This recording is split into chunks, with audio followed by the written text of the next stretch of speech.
Hello friends, welcome to VOW DAYS. Welcome to the discussion of the Prelims test series. This is part 3 where we are going to discuss question number 51 to question number 75 of the second Prelims test of Vision IAS. So let's quickly begin. 51st question, Article 143. So this question is on Article 143. So Article 143, if you see, this is with regarding to Supreme Court. This article says that the President can seek opinion of the Supreme Court in two categories. One, when there is a question of law or fact of public importance which has arisen or likely to arise. That means, let's say the government is taking a decision and on that decision an issue of law might arise in future. So then in that condition, the President can take the advice of the Supreme Court. So here in such condition, the Supreme Court may or may not give its advice to the President. That is the thing. In this condition, Supreme Court may or may not give the advice. But if you see the second case, for the disputes arising out of pre-constitutional treaty. Pre-constitutional treaty means the treaty which actually took place before the formation of Constitution, that is before 1950. Okay, before 1950, because Constitution it came into force. It came into force in 1950. So before that, if any treaty was signed or if any decision was taken on those things, currently, if there is a situation that has arisen, then the President will refer that matter to the Supreme Court, and then the Supreme Court must tender its advice, must give its opinion to the President. It must give its President. In both these conditions, the Supreme Court advice is not binding. It is only advisory in nature. It is not binding on the President. The President, after asking Supreme Court, can take a decision based on his wisdom or anything. Okay, that is about Article 143. Next one, the executive power. So executive power, if you see, generally the executive head is the the executive power lies with the President of India, but the President is a nominal head. He is a nominal head. The President exercises these powers through the Council of Ministers, headed by the Prime Minister. Okay, so Prime Minister is the real head, the President is the nominal head. And next question, the 53rd question. Here the Indian Supreme Court and American Supreme Court comparison is being asked. Indian Supreme Court, if you see, it is more powerful compared to that of American Supreme Court, because Indian federal system is very unique, and in Indian federal system there is this tendency of a strong center, but in American federal system the center and state powers are clearly divided, and here in America the Supreme Court and the High Court has clear jurisdiction. The Supreme Court will not enter into the domain of High Court, and the High Court will not enter into the domain of Supreme Court. So that clear differentiation is maintained in America, but in India we have an integrated judiciary where an High Court appeal will go to the Supreme Court. High Court appeal will go to the Supreme Court. That is the thing. So in Supreme Court, if you see, so it has original jurisdiction over the federal cases. That is the dispute arising between the central government and the state government, and the dispute arising between two states. So for all these things, the Supreme Court has original jurisdiction. In America, it has original jurisdiction only confined not only in the federal cases, but also cases related to naval forces, marine activities, ambassadors, etc. So, and also in India, the appellate jurisdiction covers constitutional, civil and criminal cases. All the cases. From a district court, an appeal can go to High Court. From High Court, it can go to the Supreme Court. Whereas in America, the appeal jurisdiction is confined to constitutional cases only. And another thing is that in India, the Supreme Court has very wide discretion to grant special leave to appeal in any matter against any judgment in any court or tribunal. But there is no such plenary power in America. So these are the major differences. See, these differences will also help in your mains, not only prelims. See, at the end of the day, the prelims preparation is the base for the mains. Prelims preparation doesn't mean only prelims preparation. It will even help in your mains. That's why we are preparing these summary documents to help in your revision. These summary documents, how they will help you is, they will ensure that you revise the same content multiple times, so that this content will help in both prelims and mains. In both the prelims and mains, it will help you. Okay, so do make the best use of them. All the details are given in the description and in the Telegram channel. You can just go and get the details from there. Let's see the 54th question. 54th question. So here in the 54th question, the cabinet is being talked about, and cabinet generally consists of 15 to 20 ministers. It includes cabinet ministers only, who are part of the Council of Ministers, and the decisions are binding on all the ministers. This cabinet, if you see, it is inserted in Article 352 1978 by the 44th Constitutional Amendment Act. So cabinet, the word cabinet is a constitutional word. And now Article 352 defines the cabinet as Council of Ministers consisting of Prime Minister and other ministers of cabinet rank appointed under Article 75, and does not describe its powers and functions. So cabinet committee, or you can say it's not committee, basically the cabinet is a constitutional term. And Council of Ministers, if you see, it is an advisory body to the President, and this advice is binding on the President as well. The 42nd Constitutional Amendment Act made President bound by the advice of Council of Ministers, but the 44th Amendment Act provides that the empowered President to send back one advice to the Cabinet for reconsideration, but reconsideration advice is to be binding on the President. That is the thing. So next, the 55th question is talking about the power of ordinance. So as you all know, the ordinance power is there with the President and the Governor. So Article 123 gives the ordinance power to the President, and 213 gives the ordinance power to the Governor. So ordinance, if you see, it is nothing but when the state legislature is not in session. So in that case, for to pass a bill or to pass anything, to pass an order will not be possible. So in that case, an ordinance as a special power is given, so that even though when the state legislature is not in session, a bill or a law can be passed. But this ordinance, which is promulgated, has a time limit. It cannot be for unlimited time. It can be there for only 6 months at max, and it has to be presented in the House of the Parliament or in the House of the State Legislature within 6 weeks from its reassembly. And this ordinance can also be withdrawn at any point of time. So this is about ordinance, and the Governor enjoys this personal immunity from legal liability for his official acts, and during his term of office he is immune from any criminal proceedings even with respect to his personal acts, and he cannot be arrested, imprisoned as well. But after giving 2 months of notice, the civil proceedings can be instituted against him. This is about the power of ordinance of the Governor. Next, 56th question is dealing with the anti-defection. So defection, if you see, it is according to the 10th schedule.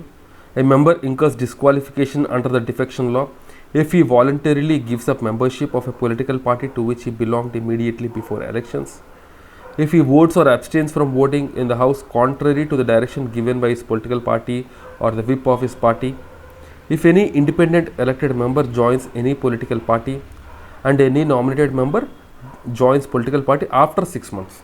So this anti-defection law is basically to avoid the defection, that is to avoid the people from jumping from one party to the other after the election.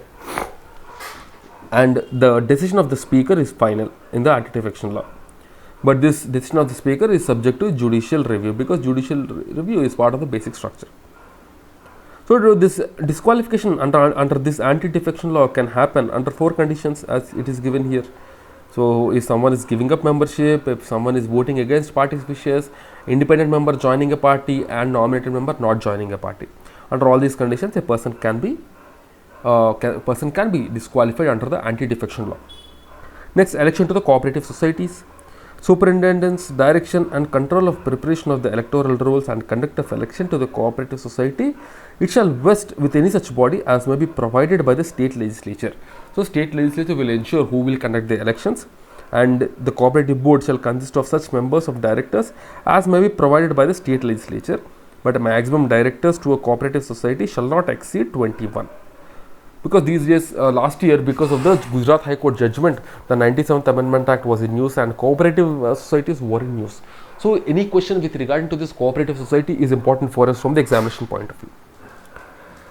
Right, and also the state legislature shall provide for the reservation of 1 seat for SC or ST and 2 seats for women on the board of every cooperative society. Next, 58th question, the veto power of president. So veto power of president, if you see, he can withhold, refuse or give assent to the bills other than money bills passed by the parliament. The president can send bill back to the parliament asking it to reconsider bill. So in case of an ordinary bill, the president has discretionary power. The president has discretion to appoint the prime minister in such cases, and other ministers are appointed on the advice of prime minister. It is not a discretionary power, this veto power, and the governor in the state is appointed by the president on the advice of the government of India. So appointment of governor is not discretionary power, and also all the decisions that the president takes has to be in line, has to be according to the cabinet or the advice of the prime minister, you can say.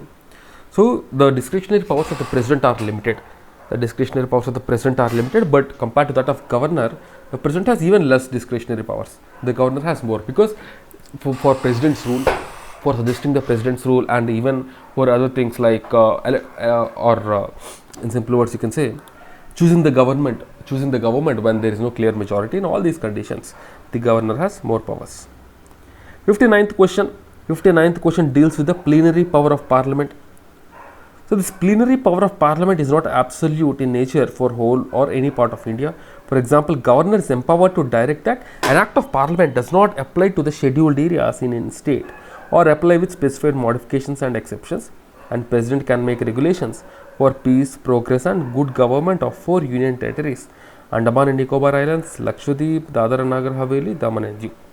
A state legislature can make laws for whole or any part of the state, and the laws made by the state legislature are not applicable outside the state except when there is sufficient nexus between state and object.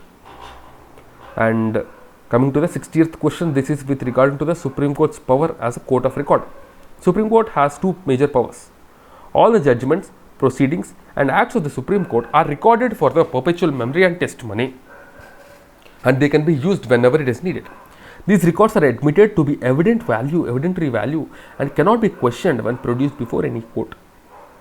It has the power to punish for the contempt of court either with simple imprisonment for a term up to 6 months, or with a fine up to 2000 rupees, or with both. And in 1991, the Supreme Court has ruled that it has the power to punish for the contempt not only for itself but also for the high courts, subordinate courts and tribunals. And contempt of court, if you see, the contempt of court, you can say the power exercised by the Supreme Court in the contempt of court is according to the Contempt of Court Act of 1975. Remember this as well. Okay. Now let's move on to the 61st question. So 61st question is talking about this 11th schedule. So 11th schedule, if you see, it talks about the subjects which are placed under the purview of panchayat, and agriculture, land improvement, minor irrigation, animal husbandry, fisheries, social forestry, minor forestry, khadi, fuel and fodder, rural electrification, poverty, education. So all these things comes under the 11th schedule, along with library, family welfare, the public distribution system, all of these things. Whereas if you see the slum improvement and upgradation, it is under the 12th schedule, because 12th schedule talks about the municipalities, whereas 11th schedule talks about the panchayat. That is the thing. Next, 62nd question deals with the organs of the government. As you all know, there are 3 important organs: the legislature, the executive and the judiciary. Executive, if you see, it consists of president, vice president, prime minister, council of ministers and attorney general. The MPs are part of legislative branch. The MPs who are ministers from part of executive. The MPs which are ministers, they form part of this executive. And you have the legislature. All the MPs are part of the legislature. Even the executive is part of the legislature. Unlike USA, in USA the executive, that is the president, is not part of the legislature. That is the difference. And also you have the judiciary, which is independent in both India as well as countries like USA. That is about the organs of the government. Next, 63rd question, it deals with the department related standing committees. These department standing committees, if you see, the members are nominated by the speaker from amongst the members of the house, and it consists of 31 members, where 21 are from Lok Sabha and 10 are from Rajya Sabha. The members cannot make any suggestion in terms of the nature of cuts in their reports. All the recommendations given by this department related standing committee are recommendatory and advisory in nature, and they are not binding on the parliament. Okay, so department related standing committees, 31 members, 21 from Lok Sabha, 10 from Rajya Sabha, appointed and nominated by the speaker or chairman from amongst the members, and all the suggestions are recommendatory in nature, recommendatory and advisory in nature, and they are not binding on the parliament. So this is the thing about the department related standing committees. Next, 64th question deals with National Women's Day. And 13th of February marks 143rd birth anniversary of Sarojini Naidu. Sarojini Naidu, if you see, she is the second woman president of Indian National Congress. The first president is Annie Besant, and the first woman to preside INC conference in 1925. Next, the first woman to hold the office of the governor of United Province. Sarojini Naidu also helped to establish Women India Association in 1917 and All India Women Conference in 1927. So these are done by Sarojini Naidu.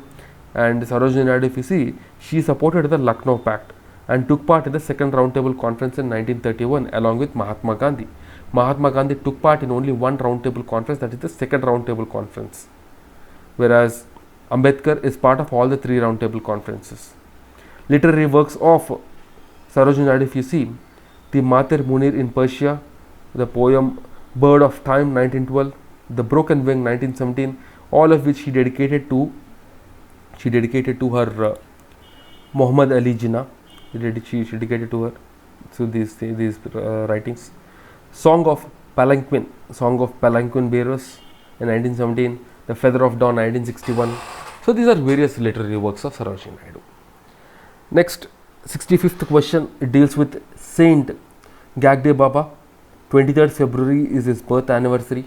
Saint Gagde Baba is a social reformer from Maharashtra and a contemporary of Dr. B.R. Ambedkar. He belonged to the tradition of Saint Kabir and Raidas. The Saint Gagde Baba contributions, if you see, he opposed Brahmanism, religious hypocrisy and caste system. He preached to the villagers on the importance of cleanliness. He donated buildings of his hostel to People's Educational Society founded by Ambedkar. So this is about Saint Gagde Baba. He belonged to Maharashtra and belonged to Saint Kabirdas and Ramdas sect tradition basically. Next, 66th question, it deals with the 73rd Amendment Act of 1992. It provides some compulsory as well as voluntary provisions. This is very important. There are few provisions which are compulsory, that means all the states have to implement, whereas few others are voluntary. They can implement when they want. Compulsory provision, if you see, organization of Gram Sabha in a village, this is compulsory provision. Setting up of Panchayat at village, intermediate and district level, this is also compulsory. Setting up of panchayats at village and all. Next, another important compulsory aspect is the direct elections to all the seats in panchayat at village, intermediate and district levels. The next one is indirect election to the post of chairperson of panchayat at intermediate and district levels. Next, 21 years to be the minimum age for contesting elections to the panchayat. 21 years will be the minimum age. These are the compulsory provisions, and also a reservation for the SC/STs according to their representation. This is another one. And next one is the 1/3 reservation for women, 5-year tenure, establishment of State Election Commission and State Finance Commission. So these are the compulsory provisions, State Election Commission and State Finance Commission. These are compulsory provisions. Next, if you see the voluntary provisions like giving representation to the MPs of both the houses and the state legislature. So this is the first voluntary provision. And the next one after this is providing of reservation of seats to both the members and the chairperson from the backward classes, granting power to panchayat to enable them to function as a institution of self-governance and autonomous body. That means more autonomy, giving them more autonomy in terms of the functioning.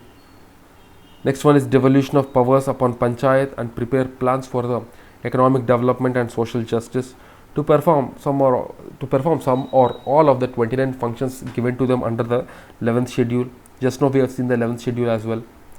And granting them the financial power to the panchayats and authorizing them to levy, collect and appropriate taxes, duties, tolls, fees, etc. So these are the various compulsory and voluntary provisions. So let's move on to the next question, the 67th question, which is related to the governor. So the argument in Constituent Assembly for appointment of governor, if you see, it is to save the country from the result of election run on personal issue. If the governor is elected by direct vote, he might consider himself superior to chief minister, bringing friction between them. Already we are seeing these kind of frictions in Delhi between the lieutenant governor and the chief minister. So these will increase, and in fact all the states will want such kind of, or you can say all such kind of issues and tussles will be occurring in all kinds of states if the governor is also directly elected. Next one, expenses involved in the election would be out of the proportion of the power vested in the governor. Governor even does not have enough power, so spending that much of money, it will not be conducive. It will not be conducive. The next one, through procedure of appointment by the president, the government of India would be able to maintain its control over the states, because we are a quasi-federal country. In our federalism, the center has more powers. Next one, due to his popular support, the method of election for the selection of the governor may encourage separatist tendencies in the state. This is another thing. Okay. Next, 68th question, it deals with Article 74(1). So it says that there shall be council of ministers with the prime minister at the head, who shall, in exercise of his function, act in accordance with such advice. The president may require council of ministers to reconsider any advice given by them, and after reconsideration, the president has to accept such an advice. There shall be council of ministers to aid president when the council of ministers resigns. They shall continue as a caretaker government until the next council of ministers swears in. So these are the various provisions of Article 74(1). Next, if you see the electoral college of president, that is the question 69. So this electoral college of president, if you see,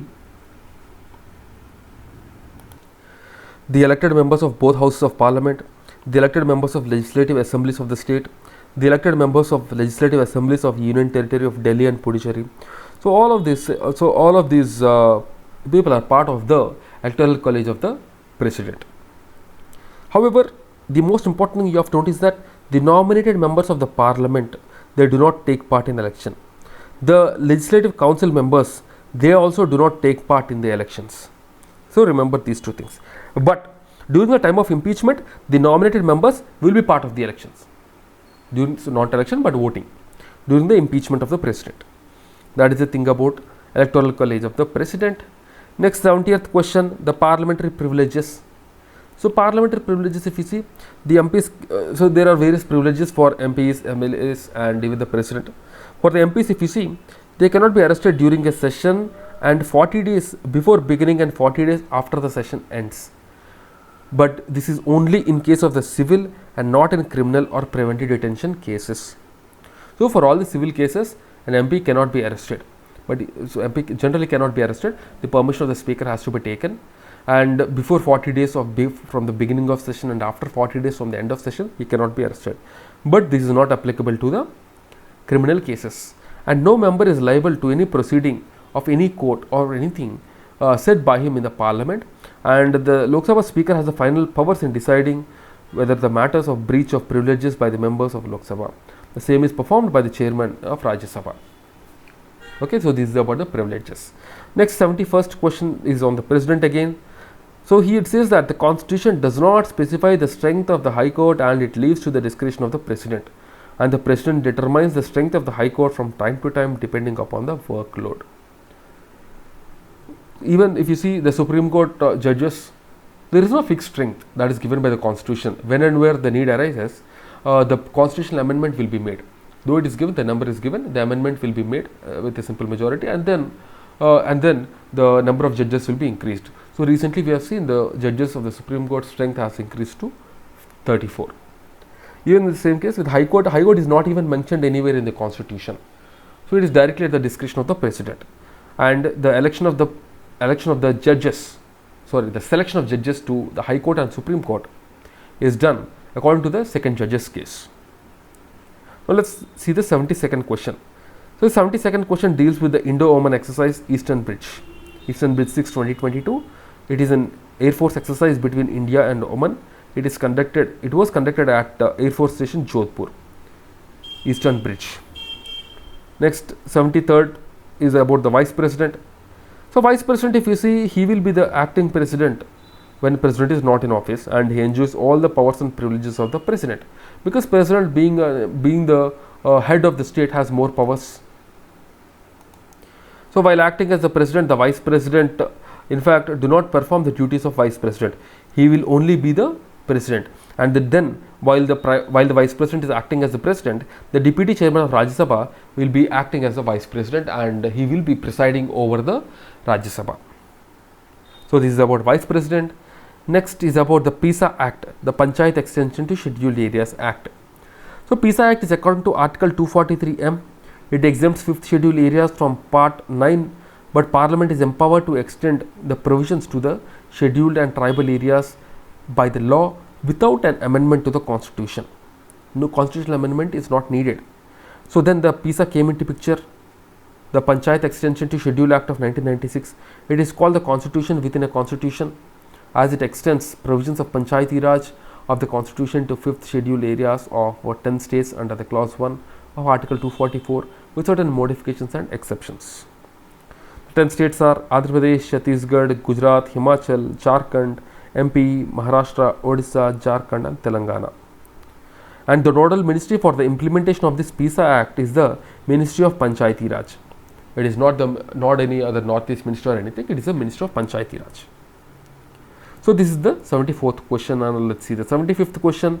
75th question is on the Estimates Committee. So Estimates Committee, if you see here, the members are not nominated but elected from the Lok Sabha as per the proportional representation by means of single transferable vote. It takes up few ministries and department every year on rotational basis. Thus it takes years to cover all the ministries, and it is called as Continuous Economic Committee. It examines the budget estimates only after they have been voted by the Parliament and not before that. So this is the Estimates Committee, right? So these are the questions. These are the 75 questions. Tomorrow we will discuss from question number 76 to question number 100. That will be the next part. Okay. Till then, keep studying and stay tuned. But before I leave, a small information. So you can subscribe to these summaries by visiting our Telegram channel. We are providing summaries of Vision Prelims Test Series, Mains Test Series and Monthly Magazine, which are at very affordable price. Here what we are trying to do is that we are trying to remove only the content which is not important, and all the points which are important from Prelims and Mains point of view, we are keeping them as it is. In short, what we are trying to do is we are trying to shorten the entire content. We are trying to summarize the entire content so that you will be able to retain and remember the content by revising it multiple times. That is the main intention behind this. Okay. So do check out Telegram channel for the samples and all. The Telegram channel details will be there in the description. That's it guys for the day. I'll see you again tomorrow with 25 more MCQs. Till then, keep studying and stay tuned. Jai Hind.